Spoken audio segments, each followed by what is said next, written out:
Assalamualaikum warahmatullahi wabarakatuh. Perkenalkan, nama saya Oke Oktaviani Salidin, NIM G2U122046. Di sini saya akan memaparkan materi terkait dengan pengendalian penyakit tropis, di mana materi ini berjudul Step 3 atau tahap 3 untuk menganalisis situasi dalam program WOS dan NTDs. Baiklah, sebagai pengantar, saya akan menjelaskan sedikit terkait dengan keberhasilan suatu program. Jadi, keberhasilan suatu program, baik ini program WOS ataupun NTD sendiri, itu tidak lepas dari bagaimana caranya kita bisa menganalisis situasi atau memahami penyakit, prevalensi, distribusi, dan dampak program, kesenjangan, peluang, dan sumber daya, termasuk tingkat akses air dan sanitasi, lingkungan kebijakan, dan juga praktik budaya dan kepercayaan. Karena informasi ini harus mencakup data kuantitatif dan juga kualitatif yang mewakili secara akurat konteks lokal daerah sasaran program. Adapun langkah-langkah untuk mengembangkan analisis situasi yang dapat digunakan, yang pertama adalah melibatkan semua pemangku kepentingan yang relevan untuk memupuk kolaborasi dan juga kepemilikan. Yang kedua, mendapatkan informasi terkini atau terbaru selain informasi-informasi yang sudah tersedia secara resmi atau telah dipublikasikan pada sebuah dokumen. Yang ketiga, berikan penjelasan tentang alasan situasi tersebut. Dan yang keempat adalah menawarkan kemungkinan titik masuk untuk mengatasi situasi tersebut. Penggunaan informasi yang dikumpulkan melalui langkah ini dalam proses perencanaan dijelaskan secara rinci dalam langkah 4 dan alat perencanaan terkait. Untuk melakukan dan menggunakan analisis situasi untuk perencanaan WOS dan NTD ini memiliki beberapa protokol dan juga metode. Yang pertama yaitu mengidentifikasi tim analisis. Mengidentifikasi tim analisis ini adalah kelompok inti yang direkomendasikan di dalam keseluruhan situasi tim analisis. Tim harus menyertakan anggota dalam NTD, termasuk perwakilan orang yang terkena dampak dari NTD. Komunikasi perubahan sosial dan perilaku, struktur program dan koordinasi saat ini, kesehatan masyarakat atau epidemiologi, dan juga menggunakan template kerangka acuan untuk tim analisis situasi yang disertakan di dalamnya. Yang kedua, ada identifikasi dan juga melibatkan pemangku kepentingan utama secara formal. Ini harus mencakup identifikasi potensi organisasi mitra atau instansi pemerintah atau pemangku kepentingan masyarakat, termaksud beragam kelompok masyarakat yang dapat memastikan kebutuhan dan berbeda. Kemudian koordinasi struktur dan langkah pertama seputar perencanaan bersama dan termaksud jadwal dan struktur. Selanjutnya adalah mengumpulkan informasi.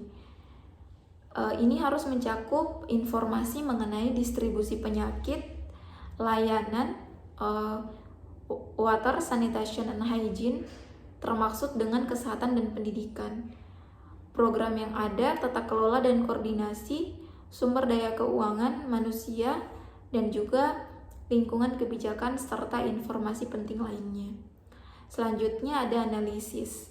Analisis informasi yang dikumpulkan untuk menginformasikan perencanaan dan juga koordinasi proses, serta mengidentifikasi tantangan dan peluang.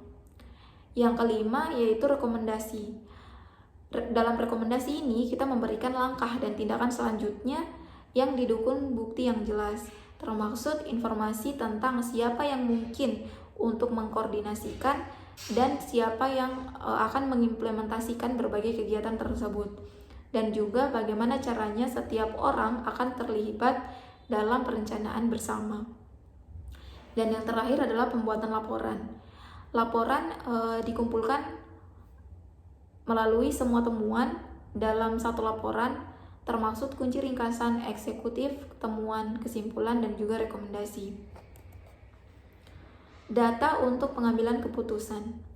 Perencanaan bersama yang berhasil untuk program WOS dan NTD membutuhkan identifikasi area prioritas tinggi agar memungkinkan prioritas dan penargetan investasi WOS kepada mereka yang endemisitas dan akses NTD tinggi untuk layanan WOS rendah. Data untuk proses pengambilan keputusan akan membantu Anda mengidentifikasi area di negara Anda yang seharusnya diprioritaskan untuk implementasi bersama WOS dan NTD. Berdasarkan data dan sistem yang tersedia, proses yang ditetapkan di bawah yang tadi sudah dijelaskan akan membantu menyatukan informasi tentang beban NTD dan juga akses ke layanan air dan sanitasi di tingkat misalnya tingkat kabupaten, dan menyajikan dengan cara yang mendukung pengambilan keputusan. Ada 3 opsi yang memungkinkan untuk bisa memilih berdasarkan konteks. Pada ketiga pilihan ini, hasilnya akan menjadi visualisasi di mana area dengan prioritas tinggi berada. Nah, di sini ada tabel pendekatan di mana di sini ada pilihan, kemudian ada kebutuhan dasar dan juga ada pertimbangan. Jadi kita harus membuat terlebih dahulu pilihan.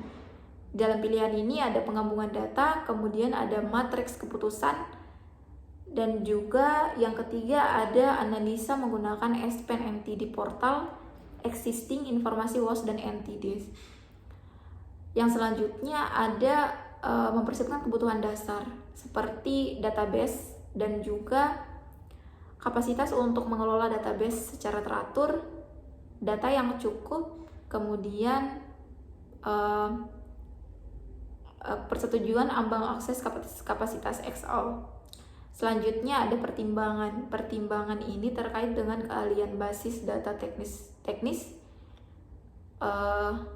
kemudian memerlukan pengumpulan atau pembaruan data secara teratur, dan juga untuk memperbarui informasi akan membutuhkan proses yang berulang. Ini terkait dengan penyediaan informasi serta data teknis.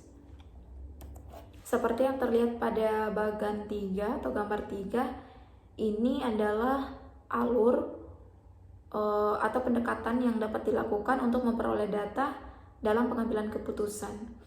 Yang pertama ada tahap awal di mana akan ada banyak pertanyaan-pertanyaan untuk mendapatkan data. Kemudian selanjutnya ada penggabungan data antara data WOS dan juga data NTDs. Selanjutnya ada penetapan ambang batas sampai pada tahap untuk pengambilan keputusan. Selanjutnya menggunakan informasi dalam perencanaan bersama dan pengambilan keputusan WOS. Ini ada beberapa langkah untuk program penyakit tropis yang terabaikan. Yang pertama, kabupaten dengan beban NTD yang tinggi dan cakupan WOS yang rendah.